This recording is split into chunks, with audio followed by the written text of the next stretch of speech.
This is Kendra. And this is Brianna. Welcome to Camp Comparisons. Where she's in one camp and I'm in the other.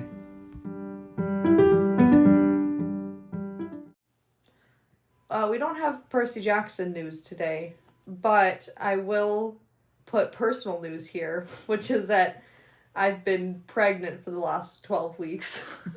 So there's multiple episodes I listened back to and I was like, I sound so tired. Like, I sound so low energy in this episode. So that was why, because I was tired and low energy. Yes. I also announced it, I told you, by pretending that we were going to record an episode with Sean. Uh-huh.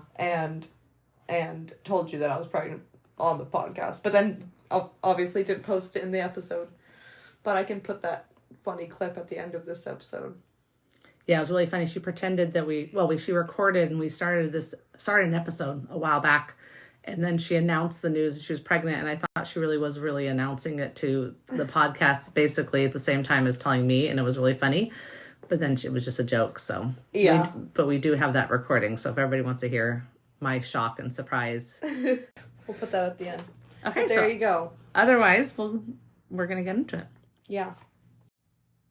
Okay, just so for a quick recap on our last episode, we went over like the middle portion of episode 7, which was, there was a flashback, which I believe was the talking to the principal flashback, right? Yeah.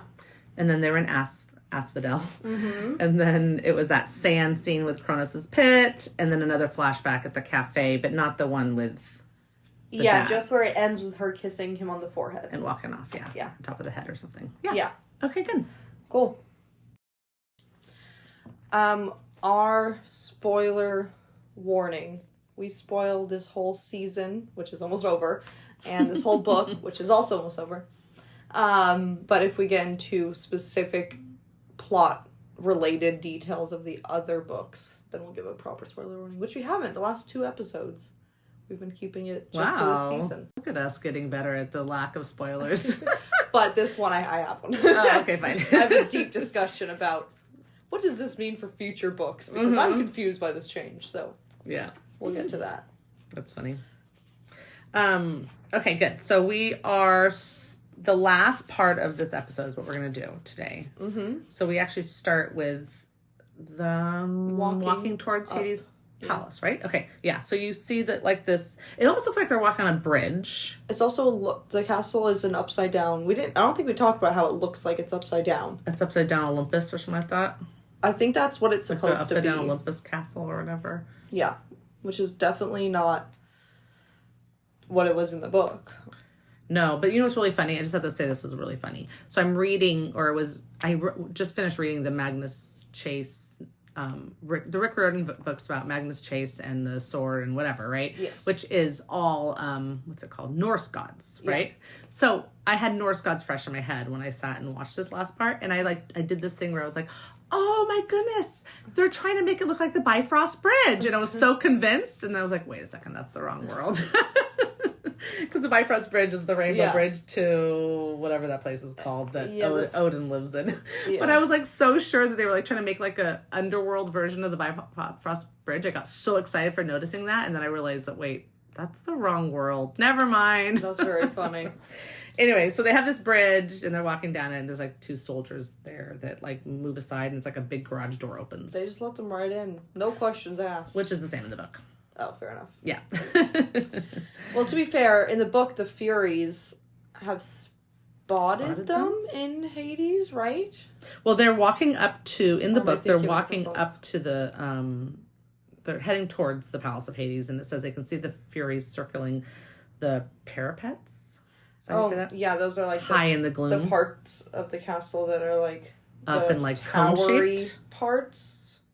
Yeah, I think they're the cone-shaped ones, or they're the ones that have that, like a watchtower area. Yeah, like a little area you can like duck down and shoot your arrows out of. I'm pretty sure that's the parapets. I think those are called crenellises. Oh my gosh. Something.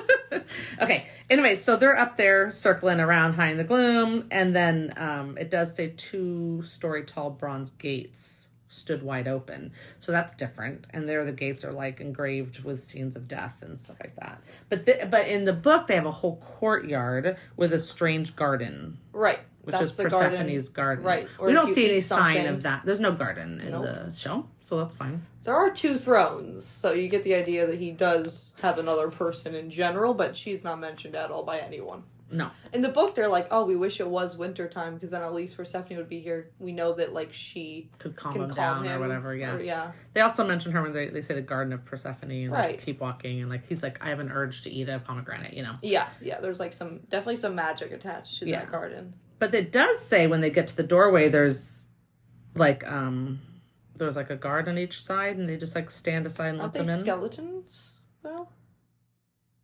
I really thought I read that somewhere. Yeah. 2 U.S. Marine skeletons guarded the doors. Right. So, if I remember correctly... there's a bunch of different skeletons of different eras. Of different... Yeah. Doesn't... Oh, wait. No. That's Clarice. My bad. Some wore Greek armor, some British red coat uniforms, some camouflage with tattered American flags.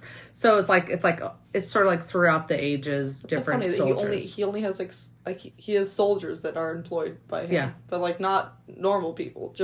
He just employs dead soldiers. Dead soldiers. Well, why not? I just feel like first of all, imagine if you don't really want to be a soldier. Like you were drafted into a war, and then after death, instead of like, even if you were a hero or something, like, do you get the option to go to Elysium? Or I'm sure if you were a hero, you went to Elysium. Yeah, okay. These are just boring old soldiers that didn't do anything. I'm just joking. Sorry. They just died. They just died. They just died for our country. They gave their life for our country. They didn't do anything.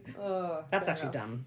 Yeah, I'm just confused by this feels like not a reward to then have to work for the rest of eternity in Hades' palace. It's true. I didn't think about that. But there's a lot of that happening in the Percy books, different times where like it's dead soldiers from lost wars that have to come back for this or whatever. There's all these different little tiny things that happen throughout the 2 book series with dead soldiers. So it's interesting. I guess when you sign on, you're signing on for eternity. Eternity, that's sad.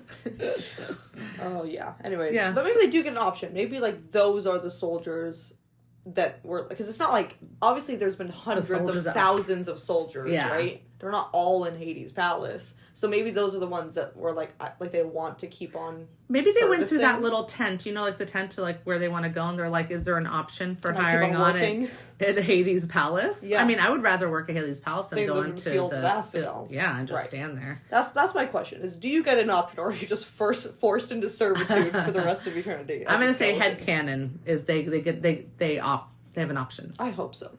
But then sometimes they go through and they're like, "Sorry, no, we have too many soldiers," and they're like, "Dang it!" Yeah. I feel like a lot. I don't know. I feel like most of them. I don't know. Anyways, I feel like ending up in Elysium or ending up in the Fields of Punishment for like war crimes are like the 2 most common things happening to soldiers. Like you're either a hero or you did something bad. Yeah. Like this, but whatever. Anyways. Yeah. Or you could have just been in the army and not a soldier. You could have just been like, repairing helicopters or whatever. I know. It's a funny thought though, because you can say they're all heroes. They should all be in Elysium, but obviously that's not what's happening. Yeah. Okay, cool. So they do walk in, like this garage door opens. They walk in, and it's like this something. I don't know. It looks like a bunch of like rough, like rocks been carved type of weird thing. I don't know why I thought granite. It's a cool design, but I thought granite. Yeah. Don't know why. That's the word that came to my head. Is that a specific kind of stone, or is that a stone in its like unmade version? What do I know? But that's the word that came to my head. Like, you think it's a stone that was just? I think it's like the so we're not polished, but like it's a stone while it's still, not in its rough shape. Yeah, in its rough. Well, no, it says it's a very hard, granular, crystalline, blah blah blah rock consisting mainly of quartz and a couple other things, often used as building stones. So never mind. I don't really know. I don't know. Anyways. That didn't get us anywhere. But it looked like it was just like these weird carved obsidian. There you go. Yeah, it's like black stone that has been carved into,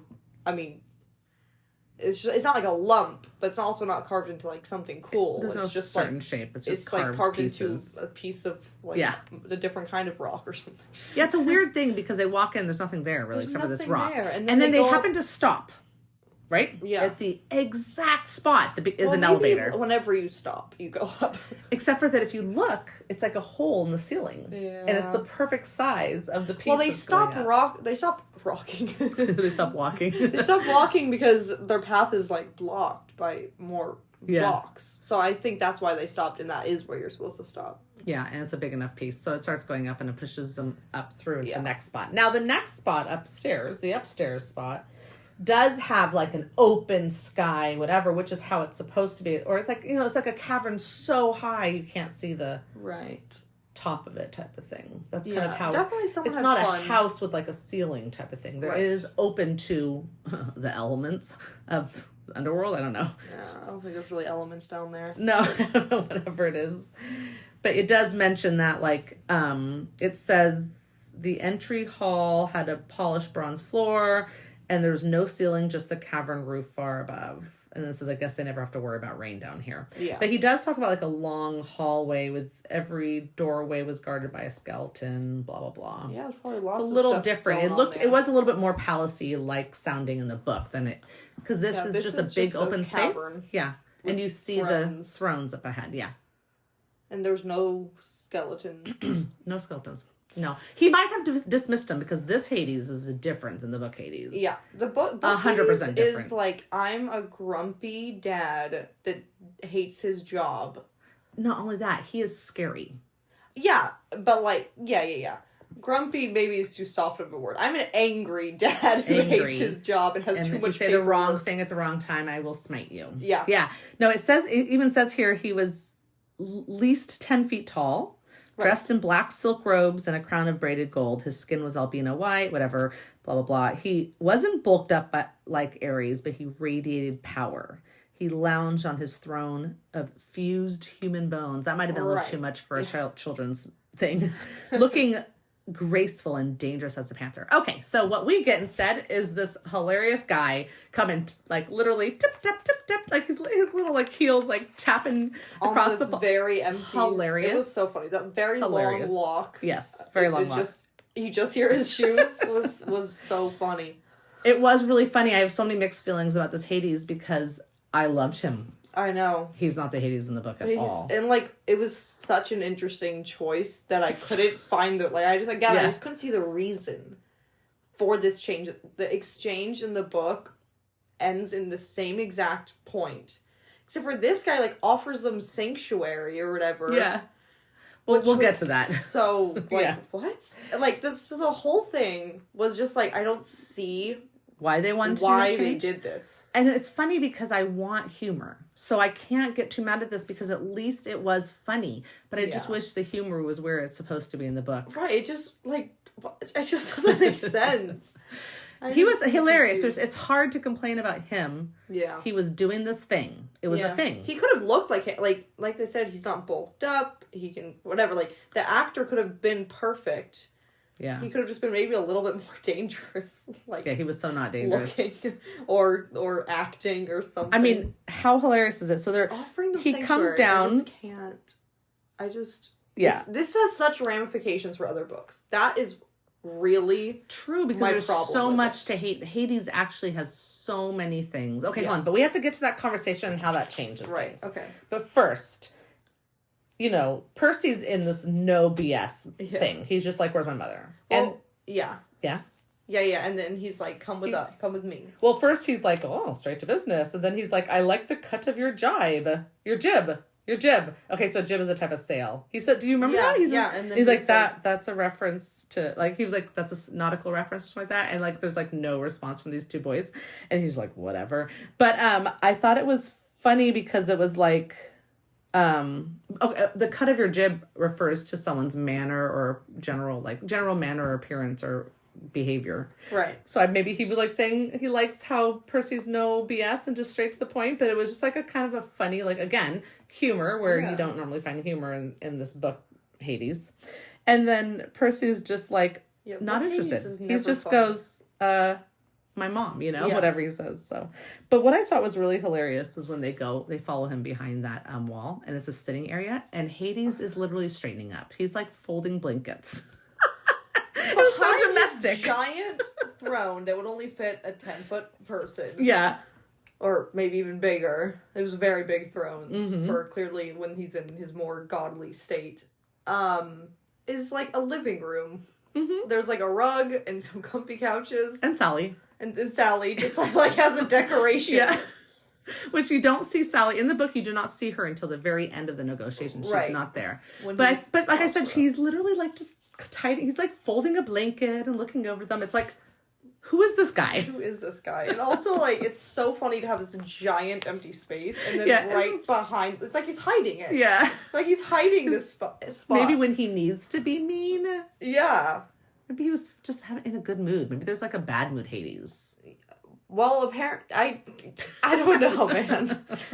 It does leave a lot of questions because it's not our Hades. And he doesn't explain why nobody knows the helm is missing. I mean, he says that, hold on. Okay, so Percy explains, like, I mean, he explains the whole plan that he is accusing Hades of being a part of. Like, you got me to bring the bolt down here, but I'm not going to give it to you. Like, you were in, cahoots. Well, actually, Grover says cahoots, but you were working with Ares and whatever. So he says this whole thing, and then Hades just goes, huh? Yeah. He's watching him. His face doesn't change at all. Then he goes, huh? Yeah. Like she's like confused. So like, confused. What was this? And then Grover's like, you were in cahoots with Ares.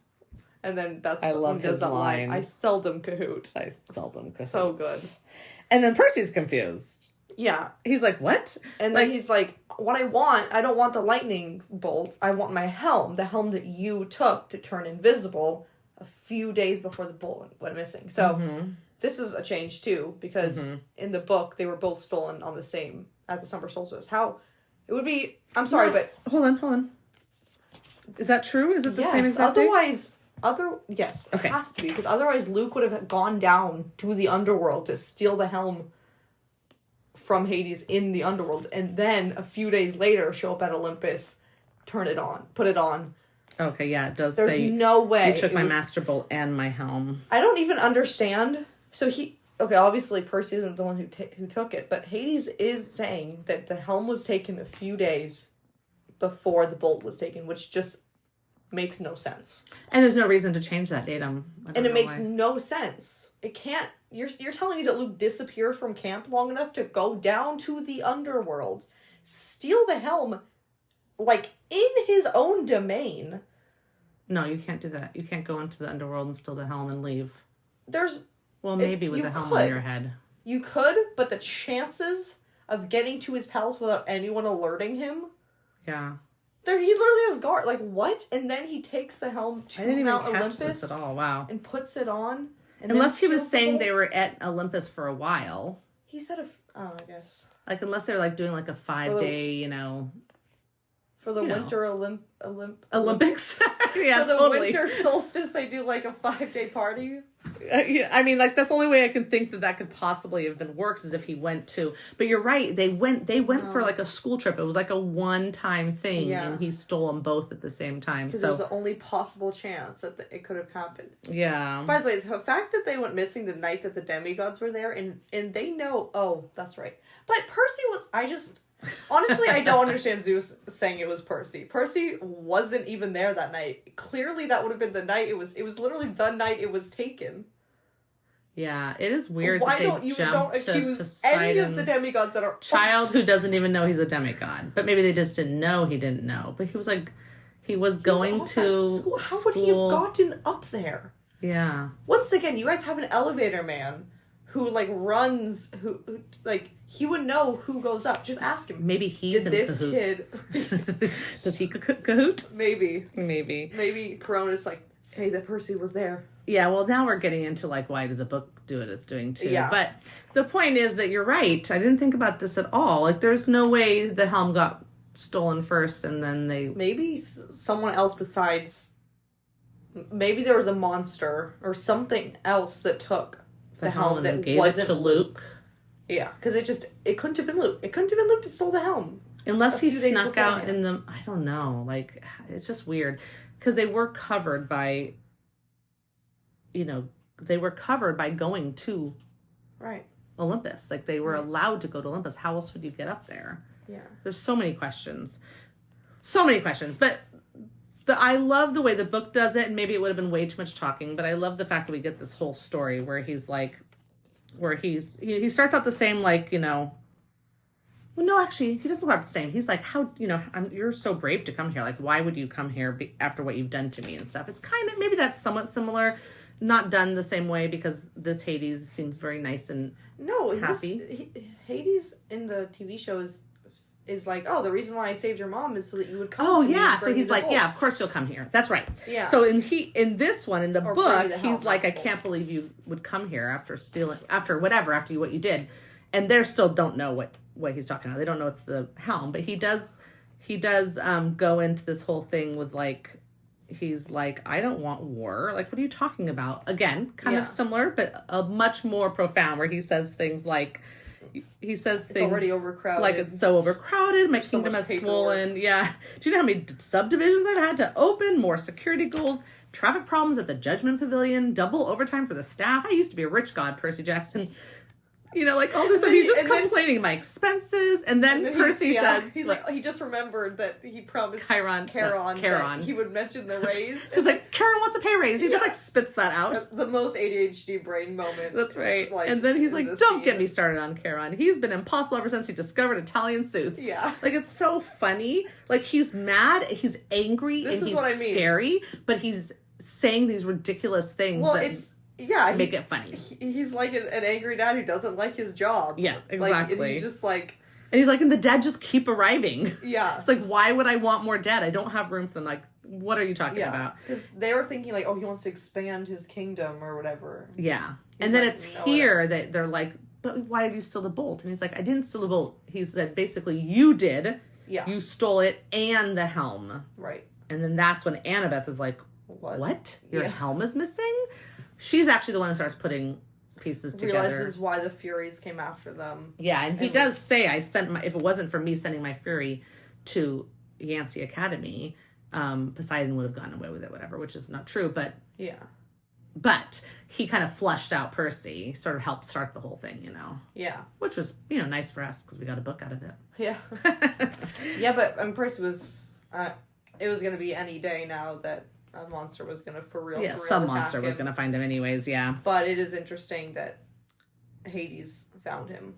I am always like, I am confused by, like, whether or not Zeus, for example, did Zeus know that Percy existed the moment he was born, or were they not sure until he was claimed? Like, was Hades just guessing?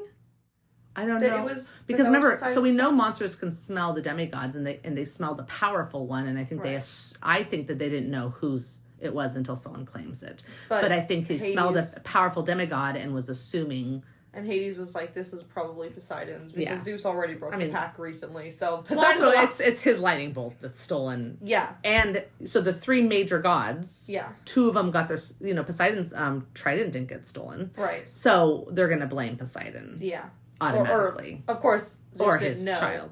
That the helm was stolen, but Hades knowing that both his helm and the bolt were stolen, he knows it's gotta be he's Poseidon. Like, this is a very powerful demigod. Yeah, I guess that's my question. Is like, I know that Percy doesn't know that he's a demigod until, I mean, like, whatever. Like, there's a moment when he knows, and then he gets claimed. But yeah. Anyways, and I know that in the book, the gods take Poseidon claiming Percy to be like a sign that Percy is the lightning thief or whatever. Well, because They're they were like, oh, he's openly admitting to breaking. Because I guess Thalia was never claimed technically. Oh. Because she wasn't at camp. So like they're like, oh, look at you, you're openly. But she already claiming. had the what's that thing that the shield? Shield, which came from Zeus. I don't know. How that I'm works. Confused a bit about There's a confusion here, obviously. We're not story. But even about like how that works, like why did they decide that Poseidon claiming Percy was him saying yes? He's openly admitting to breaking the pact agreement. To not have So they're children. saying that just because he openly admitted to breaking the pact, therefore that he's must being be very brazen about it. Yeah. I think like it was taken as like disrespectful. I don't think we're supposed to understand the gods. Yeah, that's fair enough. Okay. So anyways, so all this is happening, all this like talking about the, you know, what's happening in down in Hades. Is it called Hades Underworld, right? Yeah. Well, in the show, he says it a little different, which I just thought was interesting. He says it very differently. He says, I don't know if you noticed, but it's all candy canes and rainbows down here. I'm managing just fine. I don't really do jealous. Okay, first of all, that's completely opposite to the book. He's not managing just fine. Does he not know about his traffic problems? In a way. And he does. Oh, he does. He's very upset that he doesn't have a... he does have a... Does he have a throne? Wait, I don't think so. I think he's only invited for the winter solstice, and other than that, he's not even allowed on Olympus. And they probably just give him a little, like, folding chair. Yeah, or maybe he, like, brings a throne or something. Maybe or he just does. can, like... But yeah, there's not normally a throne there. There's no cabin for him. So they've changed Hades. They've changed him. He's not busy. As you can tell, Asphodel didn't have a lot of people in there. Yeah, right? There's like 4 trees. I don't know where all the people went. It's 4 trees. So Hades also says that, like, family drama is why I don't go up there anymore. So again, like, this is the same change that we're kind of talking about, which is like, he's saying that he actively chooses not to go to Olympus anymore. Yeah. Which definitely sets a whole different vibe than him not being allowed on Olympus and not actually being considered one of the 12 Olympians. Like, when you count the 12 chairs, the 12 cabins, he's not one of them. Yeah. Which is crazy, considering he's one of the firstborn sons. Or is the firstborn, yeah. Yeah, I mean, the first, like, reverse-born. Technically, he's one of the youngest, but whatever. Because they count themselves as the oldest, starting from who gets puked out first. Which is why, even though Zeus is the youngest, Hades was the firstborn, but he was also the first eaten. No. In real, like, from the mother, no? No, that's what I'm saying. They came out in the same order they went in. I mean, the opposite order of what they came down. So, if Hades was the first to come out of Cronus, that means he was born right before Zeus. Oh, so I had this different datum that Hades was actually born before, like, Zeus is the last one born. Right. And Hades was actually born first, like, not the first one out, but it's interesting. Maybe it's just a different telling of it, or... Well, no, that's because the 3 of them, Poseidon and Zeus and Hades, the reason why they're the big 3 is because they're the oldest, and so then they got to choose between the most powerful domains. Oh, okay. They chose the sky, the sea, and the underworld were the 3 biggest, like, domains to be ruled. And as the 3 oldest brothers, they got to pick. And then they just drew straws. Yeah. And it says that Hades was the firstborn son of the Titans, Cronus and Rhea. He was the firstborn son. But he had 3 older sisters, Hestia, Demeter, and Hera. So I don't know. Firstborn son. Son, yeah. Yes. Oh, okay. I'm sorry. That's what I was talking about. Yeah, so, but the order that they came out was Poseidon, Hades, and then the girls. Yeah. Because the girls were the oldest, they came out last. Yeah. But now they're considered the youngest because they reversed. Yeah, I got it. Decided that whoever got thrown up first was the oldest, even though that makes sense. Just weird, yeah. Okay, good. So no, I think we had it. Yeah, the same firstborn son, though. Yeah. Yes, but not the firstborn of all the children. Spoiler warning, skip ahead a minute and 15 seconds to avoid spoilers about books 3, 4, and 5. He is jealous because remember not one of the big, 12, going into spoilers, the big fight, if it wasn't for Hades coming in and saving the day, like that's why Nico took a long time trying to handle him, was because he was jealous. He's jealous and mad and like, I'm not going to do anything for you. They've done nothing for me. They've never been there for me. So why would I help them fight when they need it? Yeah, that it does change things. So how is it going to work? So how is this going to affect the future? I don't know. Is he just going to be like, sure, I'll fight? Or like, is he going to be grumpy for a different reason? And how about like him hating Nico and like being a terrible father to Nico comes in play multiple times. He kidnaps both of them, Percy and Nico, when Nico brings Percy down to like talk to him to get him, and then in exchange for information about his mother, and then remember he like captures them and puts them in a cell.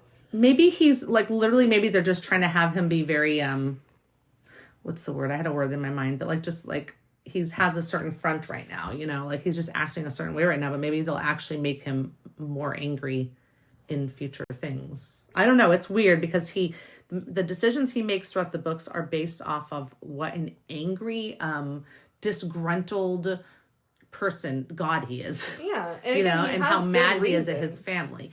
For sure. I'm not saying he doesn't have good reason, right? It's just that they're not making this guy that way. No. So I'm not sure how they're very do zen. That. He's very zen. Seems to let it I all would go. I would want to hang out with him, and I don't want to hang out with the Hades in the book. No. But this guy sounds funny. I want to go. And he fully offers sanctuary, like them protection. He's Yeah, like, I will protect you and your mom, and I'll throw in the goat. throw in the goat. I love free. that. And Grover's look, if you just like look at his face for just a he's second like, there, he was just like, it was like rude, Yeah, he's like, rude. offended. I'm a Like, person. what? Don't call me a goat. Yeah. And he seems like 100% serious. Offering full-on protection for another person's kid, especially Poseidon's kid. Yeah, it was really weird. So unless odd. Unless, like I said, there's a whole nother... I mean, to be fair, he is saying in exchange for the bolt. Oh, that's true. So he's not giving it for free. But, yeah. And then he is like, at the end, he's like, it's up to you how hard this is going to be. He clearly is willing to use force at the end there. Yeah. But still, you kind of he's jumped not a angry. couple things I wanted to mention. One was he does... So just to add to that whole thing, he does mention that grudges are unhealthy. Again, they are... The kids of Hades are known, specifically, it says in the book, for keeping grudges. Mm-hmm. So that's... As their fatal flaw. That was just like words that didn't need to be said because it messes up the whole world. I know. And then like no one thought Percy goes, Kronos. Right. Okay, so what? How did Percy jump to Kronos? Well, I'm sorry, but the Percy in the book would not have figured out Kronos. You can see it, like, the camera is zooming in on his face, and you can see him thinking. like, he's clearly, like, the second Hades is, like, whatever, pretty much proving that it's not him who stole it, or had any, whatever, involvement in this. You can see, and the fact that the helm was stolen, which they didn't even know, you can see Percy... Things clicking together. Like, putting it together. And maybe... Okay, I'm going to read this part in the book. Maybe that's what he's doing in the book, and I just didn't get this, and it wasn't clear enough. But he says... Like, first he's like, I don't understand what's happening. I don't know what he's talking about. And then he says, but suddenly the world turned sideways. I realized I'd been played with. Zeus, Poseidon, and Hades had been set at each other's throats by someone else. Yeah. The master bolt had been in the backpack, and I'd gotten the backpack from... No, so here he's cogniting that Ares is the one that played him. I still don't think... I don't know when he comes up with Kronos, but it doesn't tell you in the books. I'm pretty sure... I think when he's talking to the gods at the end, like, when he's talking to Poseidon... Yeah. I think he mentions, like, that this had been, like, stirring in the background of his mind for a bit, but he just was, like, either too scared to, like, face it as the truth, or just too much was going on, because he does mention it. He does mention it to Poseidon, and then Poseidon and Zeus talk in ancient Greek about it a bit. Okay. Yeah, so that's interesting. So in the show, they decide for him to blurt out right then Kronos, and then Hades believes him immediately because it makes sense, and that's when he offers this. That's true. Yeah, but then Zeus is being like the Ministry of Magic when Voldemort is back. Like, if I just ignore this, it'll just go away. It's not really happening. Yeah, because he definitely understands it's Kronos when he's fighting Ares on the beach, because he mentions that dark dreams. Like he mentions someone talking to him, and then Ares says, "I'm like, I'm not having any dreams," and he's like, "I didn't say anything about dreams," or whatever it was. Gods don't dream. Gods don't dream, and he's like, "I didn't say anything about dreams." So he knew that he was getting spoken to also. And then when he stabs him in the ankle, stabs Ares in the ankle, and then like a dark shadow seems to pass over the sun or something, and like time stands still for a moment or something like that. And that's supposed to be Kronos. And there is some and then Ares noise, like right? stops and doesn't just murder him on the spot. Yeah, which he definitely could have done. And Percy is like, something stronger than the gods would have had to stop Ares from like turning me into a pig in that moment. Or whatever it was. Interesting. So he is getting it then, but in the show they just haven't blurted out right there. Mm-hmm. And then Hades then offers a sanctuary in exchange for the bolt, and they're like, "What? We didn't think he wanted the bolt," but he's like, "Yeah, well, no. If Kronos is coming, if there's a war coming, I would like the bolt." Which makes perfect sense, I guess. Since he's not, I mean, I guess you do get in that moment that he doesn't work with the other gods. No, he doesn't. Because if they just all united, he would need the bolt. Give him the bolt back to Zeus. Yeah. But didn't he want to get his helm? Well, yeah, but they don't have it. Does he like believe them at this point? I guess he believes them at this point. They don't have it. Yeah. So that's interesting. So then he does. So he says that line. This only ends one way. The only question is how difficult you make it, and those are the exact words. Yeah. That Sally says in the flashback when they're in the car. She goes over to the window and he locks the door and he says it's only in. She says basically the same thing. So it's funny we get this double, like, you know, like the thing with Kansas, we're not in Kansas anymore. That came from a flashback, and then this one came from a flashback. I didn't even remember that. No, it was. She was like, "We're gonna like this is happening no matter what. It's just how difficult are you gonna make it?" Yeah, it's the same thing. So it was kind of funny that they did that. Like they did it on purpose. It's 100% on purpose. Definitely. Totally. Now, in the book, he pulls out the pearls. It's kind of the same thing. In the book, he's like, I'll find your helm, uncle. I'll return it. And then he says, remember about Karen's pay raise. I love that so much. And then he says, it wouldn't hurt to play with Cerberus once in a while. He likes red rubber balls. The ball was red. Yes. But it was rubber instead of... Yeah, there's... Oh, I guess it was rubber. Interesting. Yeah, exactly. And then he says... now guys, and they all like smash the pearls. This one is like a little bit different. Yeah, he says I'll take your deal, and then he's like, oh great, yeah. And then they're like, he's like, no, your first deal, the helm for my mother. Pay your helm for my mother. Yeah. So then Grover goes, and then so they only have two, right? Because one went down and then he looks at his mom and says, hold fast, mom. Yeah, which is cute because hold fast is obviously their little thing here. Definitely. I definitely think it was cute too. And then he goes as well. Can I just point out that Grover goes and he gives Hades like a good full 4 seconds to be able to grab him before he... or just use any of his powers. Or any powers, yeah, no. And Hades just staring at him like, what are you doing? And I thought that was kind of funny. Silly. Yeah. Also, I forgot to say this, but I love this line where... Like, when he's explaining how he knows it's Kronos, he was like, I thought it was you that I was dreaming about, but that was definitely not your voice. The way that he emphasizes definitely, like, got me. Cause, I mean... It's definitely not his voice. Not his voice. That was funny. That is really true. So, now we're into a flashback again. That's right. So, out of Hades for the moment, into a flashback. Yeah. Oh, out of Hades completely. But see, like, they just, like, disappear, right? Mm-hmm. In the book, they end up in these bubbles that pass right that like start heading towards the ceiling. Well, it's not the ceiling. It starts heading towards like the cavern, the top of what's Hades. It called? Stalactites or stalagmites or whatever they are. Think they're gonna pop. And they're like terrified that they're gonna crash into it and it's gonna pop and they're gonna fall. But instead, it like goes right through.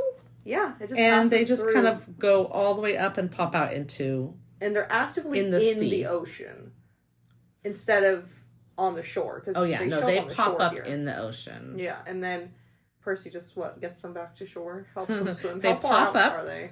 Knocking a surfer off his board. Oh my god! Who says "dude"? Yeah, because, and then it says a curious shark was circling us, and he said beat it, so the shark raced away. But the surfer screamed, said something about bad mushrooms, and paddled away as fast as he could. Because they 3 kids popped up, or because he said beat it to a shark and it left. I don't know what it was. It could have been the shark, and it could have been just the whole thing altogether. He just thought he was having quite a bad trip. And and then they knew somehow. He said, I somehow knew it was early morning, June 21st, the day of the solstice. And Los Angeles was on fire. Water, he knows everything. He's like, I know my he direction, just knows everything. I know what time it is, and I know what day it is. That's so funny. And he says Los Angeles is on fire.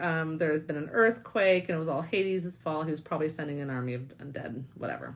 So that kind of ends that chapter in that part right there. Yeah. And so now in the show, we are in the cafe. Right. So, Sally lights a match and drops it into a mostly empty Sunday.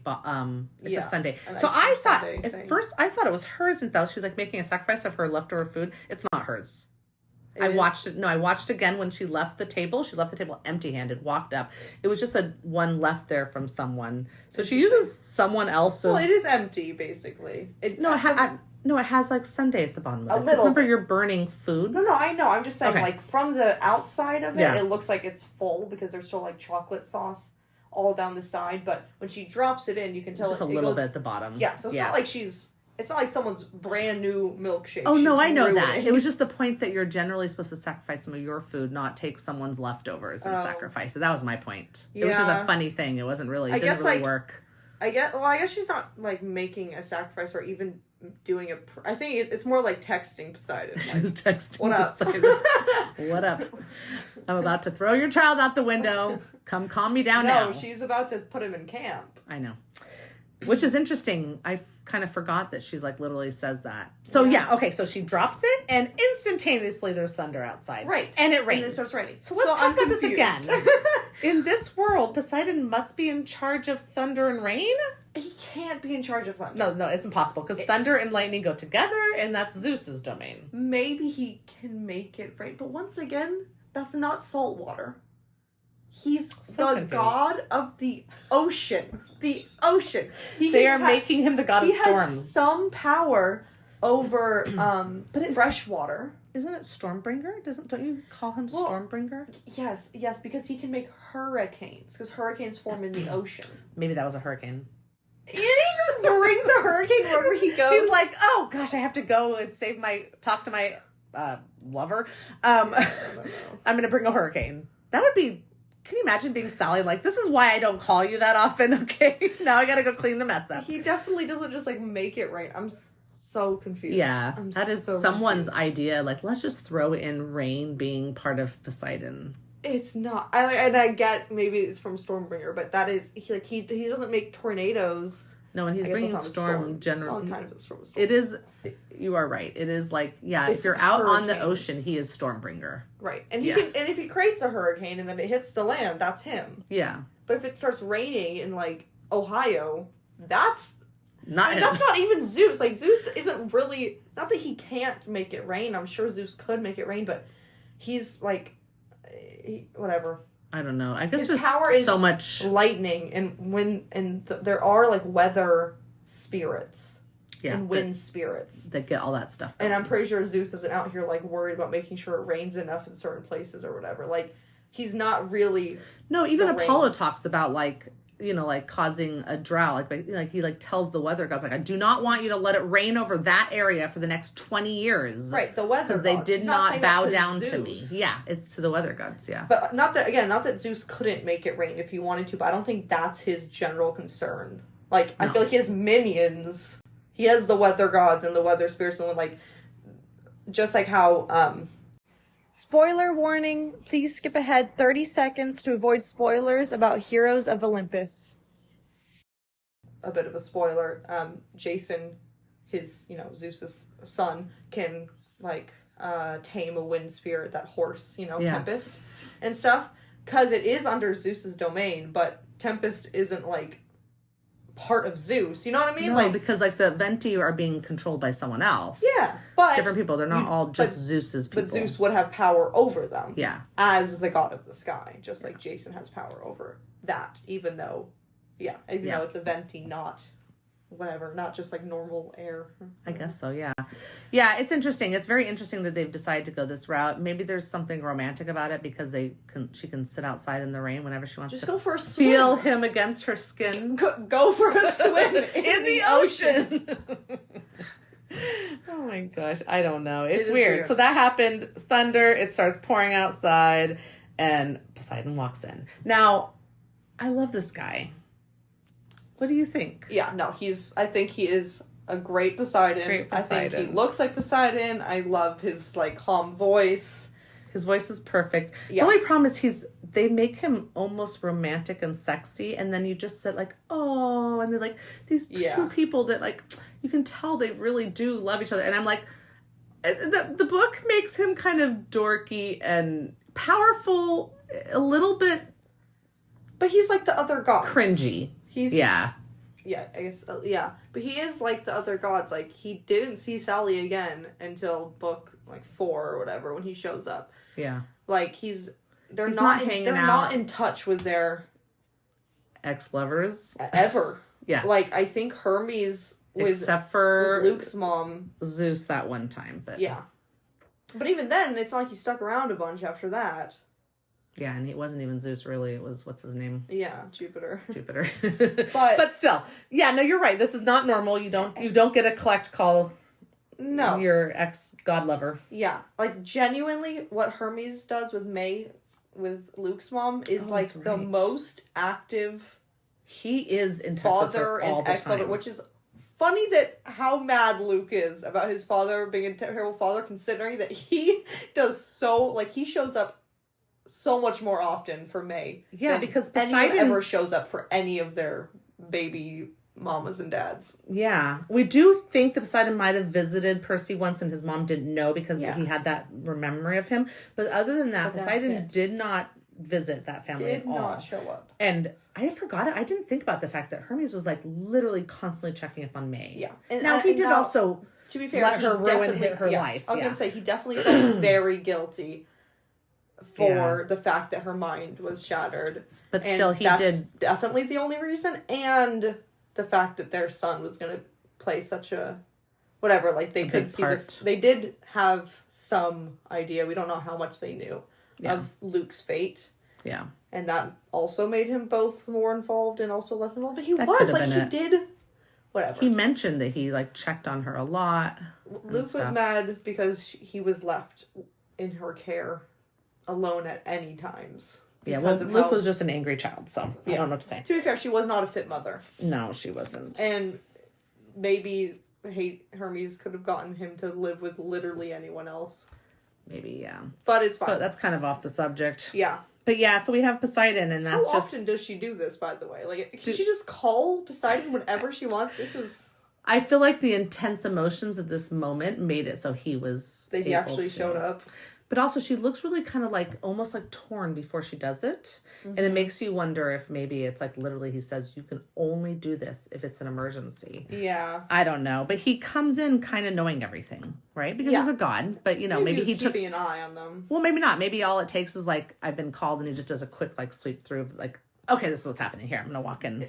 I don't know. Sweep through that, they could know who stole the gosh dang bolt. I know there's so many questions. Like, you guys are gods. Are you gods or are you not gods? But they do know a lot, but they just don't tell. Remember? There's all these quests and these, like, like Hera does this all the time. They know everything, but they can't tell you. You need to find out for yourself. Yeah, but they didn't know who stole the bolt. If they knew who stole the bolt, they wouldn't have had this whole stupid thing. You're right. Yeah. Okay, so anyways. Don't know everything. Yeah. So they're standing next to each other. His name is like Toby something or other, the actor. I don't know him, but I believe he was in Black Sails.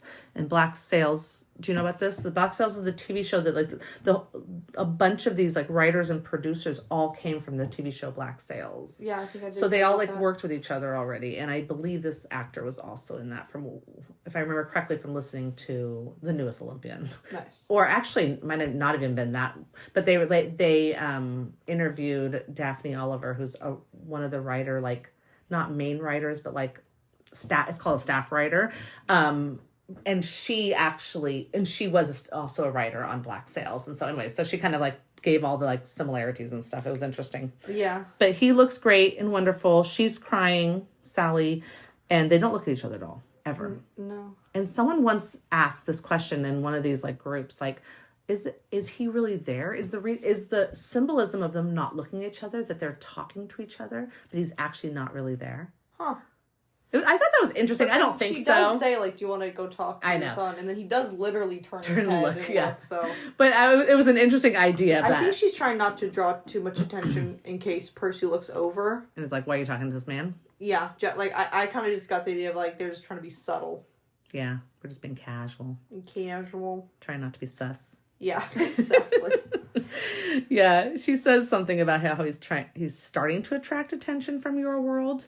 And then mentions something about being in this, like, it's too much for us to be in the city together. Mm-hmm. That's what she says, like, us being in the city is, like, drawing attention or whatever. Maybe there's more monsters in the population? City? I couldn't figure out. I was like, oh, maybe that's why she's not homeschooling him genuinely. Yeah.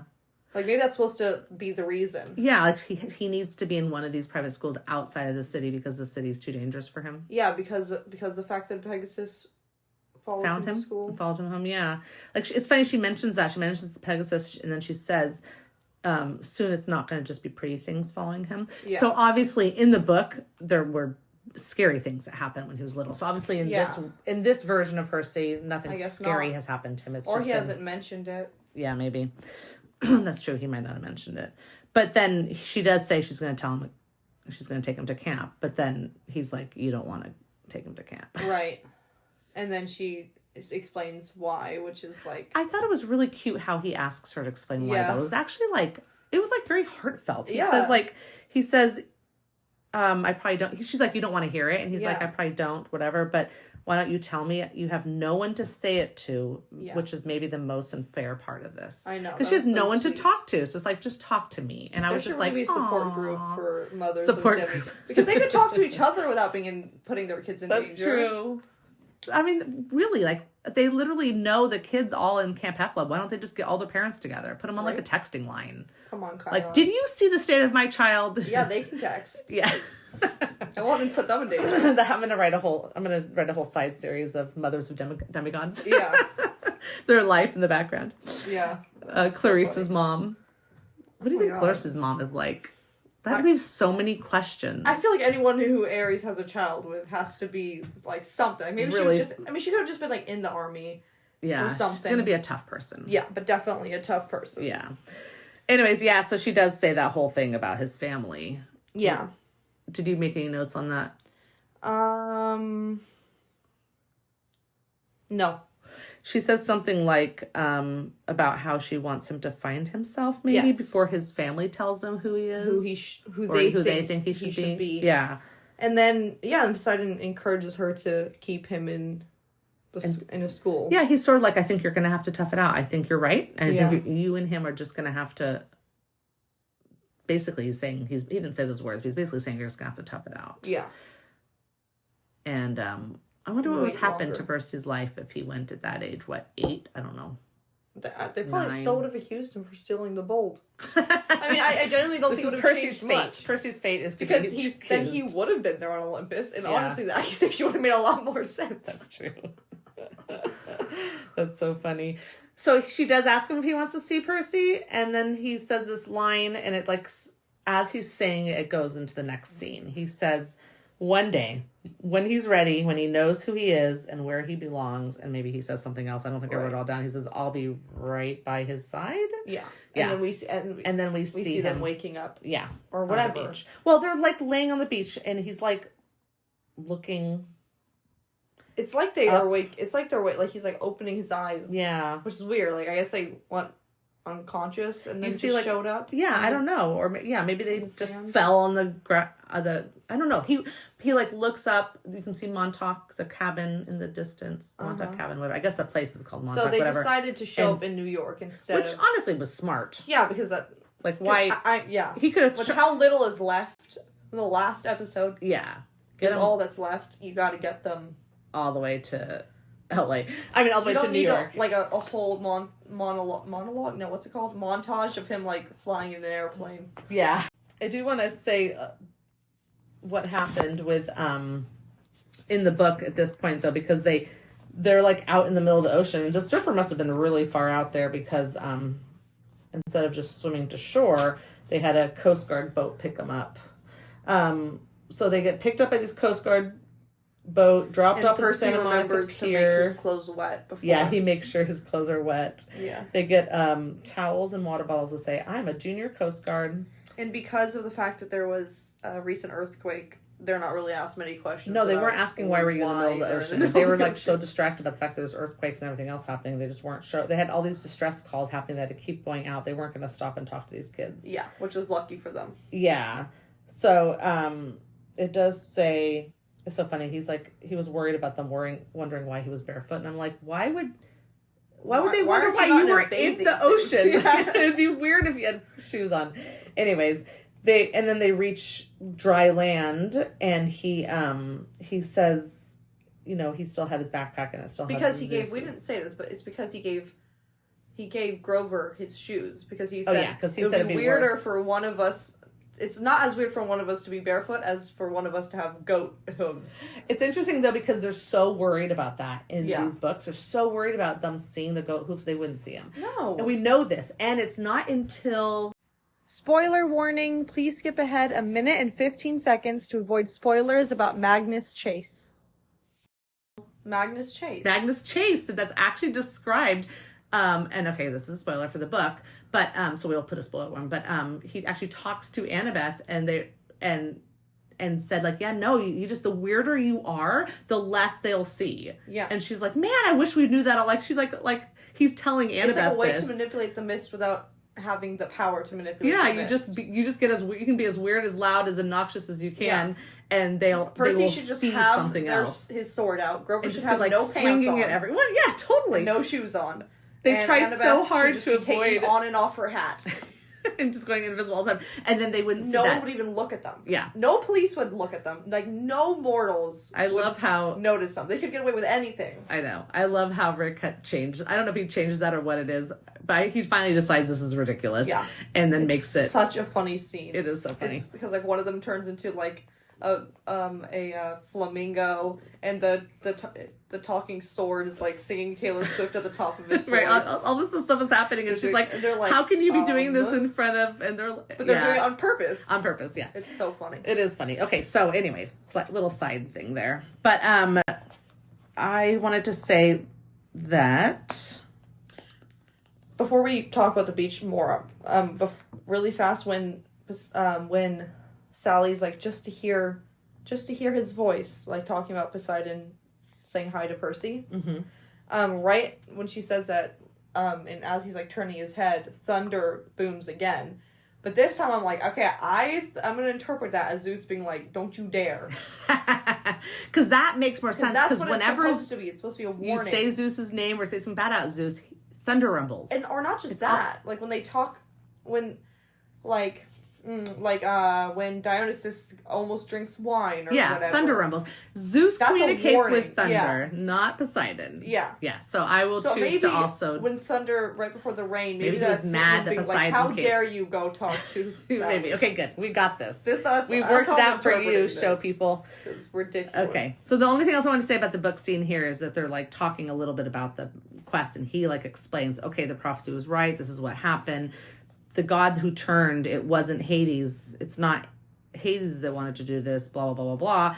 And then Grover's like, well, who would want to be that sneaky? And then he looks behind him and says, gee, let me think. And then you see Ares walking down the beach. Right. So that's kind of where we end in the book to correspond with this episode. But it happens to be the first... empty beach, and you do see Ares coming, and he has a sword. He's clearly about to fight. And I mean, either that, he just wants to walk over and say, you want to see my sword, kid? No. No? Okay. We already figured out that he was in this. Yeah. We do get 2 pages in chapter 20 on the book, just so I can say that in case, anybody's following along with where we are in the book. Yeah. But yeah, you're right. She puts her hand down, he steps up, and then she pulls him up, Percy up. Annabeth does. Sorry, there's no other she really. Yeah. But yeah. And then they stand there, and then they have that look on their face, and then he opens his sword, and then it's that perfect shot that they use in all the promo of the 3 of them. Yeah. With Grover standing behind Annabeth and Percy, which again is very Grover-like. Yeah. So I approve. Yeah. He's not the fighter. No. He's the talker in this case. Yeah. The charmer, apparently. Maybe. Yep. Not the fighter. But still not the fighter. I want to see him come next season being like, guess what, guys? I got my reeds. Yeah, please. Give us his reeds. He's had plenty of time right now to learn how to play reeds. They can also put music overhead. Yeah, I know. You just, have him put his mouth by the reeds. Yeah, I know. They could have done so many different things. Considering he plays pop songs on the reeds, maybe learning that would be hard. Really? Wow, we actually managed to drag that last bit of the scene out all the way for a full... Yep. That was good. But that's done. That's done with episode 7 of the show. Which is the second because it's one more episode. No, not second to last. It's the last. No, this one's the second to last. Next one is the now last. Now we're going to be on episode. the last episode of the season. Nice. Crazy. So question-wise, it's a classic end of the episode question. Classic. What was your favorite and least favorite scene from this episode? Oh no! If you have an answer, you go first because I wasn't ready. Okay. Do you have an answer? So let's go over quickly. So we have the waterbed scene. We got all the flashbacks. Okay, fine. I already know my least. We've got the underworld reverse stick scene. We got Asphodel. Oh no. I think the favorite scene has to be Hades saying, "I seldom Cahoot." The whole Hades scene really was my favorite scene. Even though it wasn't the weird implications for the rest of the season. Yeah, we're not sure what they're going to do with that. I loved Hades just of himself, and I love that scene, and that was really cute. Yeah. And my least favorite scene, I think it's the first flashback with them in the car. Was that? Oh, yeah. When she goes around to the yeah thing, and he locks the door and stuff like that. Yeah. I think the other flashbacks aren't as bad, but that one was rough. Yeah, let me think. I think my least favorite scene might have actually been Asphodel with the regrets. With Annabeth, I still don't understand so much. I don't understand why Annabeth... I'm so confused by it that I'm not sure if I hate it. Because maybe one day I'll be like, oh, it makes so much sense. Well, there's so many things about it that just didn't make sense and I didn't like. And it also represents for me just overall how much... the underworld was not the way it was in the book, so different. The whole, not even having to cross the river Styx, which doesn't make any sense. There's so much that doesn't make sense that the Asphodel scene just kind of culminated for... Yeah. Otherwise, I would just say the whole underworld scene, but that's the whole show. So, the whole episode. That doesn't work. The river Styx thing was weird. I don't know. I don't know. We've already talked about it so much. I feel bad bringing it all up again, but that would be my least favorite. We should ask our listeners what their favorite scene and least favorite scene is. Yeah. And feel free to tell us why we're wrong on any of the things. Tell us why this episode was your favorite episode. Please tell us anyone's why. favorite episode was this, I want to know because I mean it is true that we did get to meet two new gods this episode, and they were both really. I liked both the gods. It's the first time meeting Hades, the first time meeting Poseidon. Oh, right, Poseidon. You're like, what god? I was like, we met Ares already. No. And they were both, I just loved the actors so much. Yeah. Whether they represented the book god so much, it wasn't the point for me. I just loved, so far the god actors have all been great. Am I right about that? Yes. Dionysus? Yes. Awesome. Ares? Awesome. Yeah. Oh, I don't know how I feel about Hephaestus yet. I would have to see him more. I was a little not... Like you said, you like the actor itself, but I didn't feel like, I didn't have that same joy. Yeah, it was confusing because we're not supposed to meet him in this. Yeah, so we'll have to see him in some of his other scenes where he's more supposed to be himself. Yeah. But yeah, I think those are the only gods we've met so far. And Zeus at the end. Oh, yeah. Yeah, exactly. I have this really great meme for that scene. It's like this woman, I feel like maybe it's J-Lo, but I can't remember exactly, but it's this woman holding Kevin Hart like a baby. But obviously he's a grown man, but he is small. And then there's another woman like pointing aggressively, and so it looks like that Kevin Hart is being saved, and then it's Zeus, Poseidon, and Percy. It's supposed to be Poseidon coming and stepping in right before. So who's Percy? The Kevin baby? Hart. Yeah. The baby, Kevin Hart? Yeah. That's funny.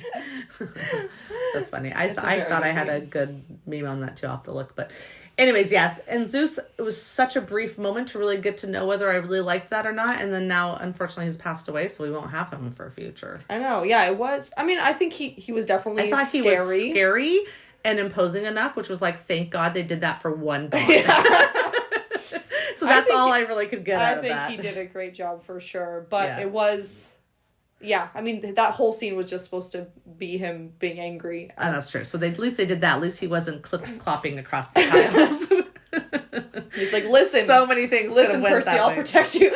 Yeah, he could have been like, your dad's the one who's crazy. No, I don't know. Okay, good. So I think that's it. Yeah. Is that it? That's it. That's it. All right. Okay, follow our social medias. Instagram, Facebook, Twitter, and Threads at Camp Comparisons Podcast. And if you want to email us your top 10 reasons why this is your favorite episode, email us at Camp Comparisons. Even if you only have one reason, I would love to hear it. Yeah. Well, if it's one reason, you can just comment it. But I'm saying if you have a top 10. Yeah. When we're done with this, we should rate the episode's favorite to least favorite. Yeah, that's a great idea. Okay, random thoughts. Sorry. Go ahead. Do you have any more? No, that's it. Oh, it's my turn. Don't forget to tell your friends about us. We would love it if you would tell other people and say, hey, I have this Percy Jackson podcast that you should listen to. Yeah. And so on and so forth. You like the show? You hate the show? Listen to this podcast. If you just have thoughts about the show and how it's different, listen to this podcast. You want us to bring up your thoughts? Review us. And then put your thoughts about the review. Show in the review. And we'll all read you have them. to do really is comment on any of our Yeah, true. posts if you want us to say something. But, okay, good.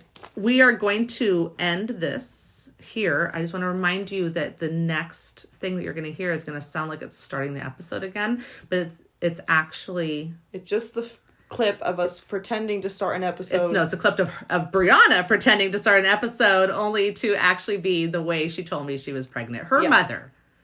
That's how she told her mother. Why is that a bad thing? Because I was so unprepared for that. You're supposed to be prepared for it?